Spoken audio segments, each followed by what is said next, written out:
భద్రాద్రి కొత్తగూడెం జిల్లా చండ్రుగొండ మండలం దామరచెర్లలో రైతులు నిరసనకు దిగారు.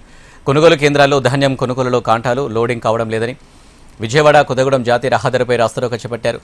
రహదారిపై ట్రాక్టర్లను అడ్డుగా పెట్టి ధాన్యాన్ని రోడ్డుపై పోసి నిప్పు పెట్టారు. కొనుగోలు కేంద్రాలకు ధాన్యం తీసుకువచ్చి నెల రోజులైనా కొనుగోలు చేయడం లేదని రైతులు ఆగ్రహం వ్యక్తం చేశారు. ఘటనా స్థలానికి డీఎస్పీ తహసీల్దార్ చేరుకుని రైతులతో మాట్లాడారు. ధాన్యం కొనుగోలు సక్రమంగా జరిగేలా చూస్తామని, లారీలతో ధాన్యం తరలిస్తామని హామీ ఇవ్వడంతో రైతులు ఆందోళన విరమించారు. రేపు మార్నింగ్ మేము వస్తాం సార్ చెప్తే నేను ఇంకో ఆఫీస్కి వస్తాం. కేసీఆర్ ఇక్కడే ఉంటాడు.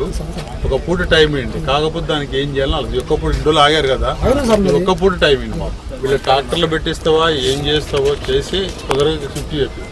వర్షం బయటట్టు ఉంది పైన వర్షాకాలం. ఒక పూట బాగా టైం ఏంటి. మేము నిన్న మా ఊరికి పోయిన సుజాత్ నగర్ పోయి ఇక్కడ లోకల్ ట్రాక్టర్స్తో కనుక మాట్లాడి చేసినాం. మాకు ఈ ఒక్క పూట టైం ఏంటి. రేపు మార్నింగ్ మేము వస్తాం సార్ చెప్తే నేను ఇంకో ఆఫీస్కి వస్తాం. కేసీఆర్ ఇక్కడే ఉంటాడు.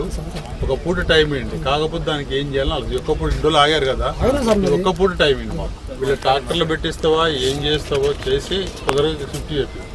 వర్షం బయటట్టు ఉంది పైన వర్షాకాలం.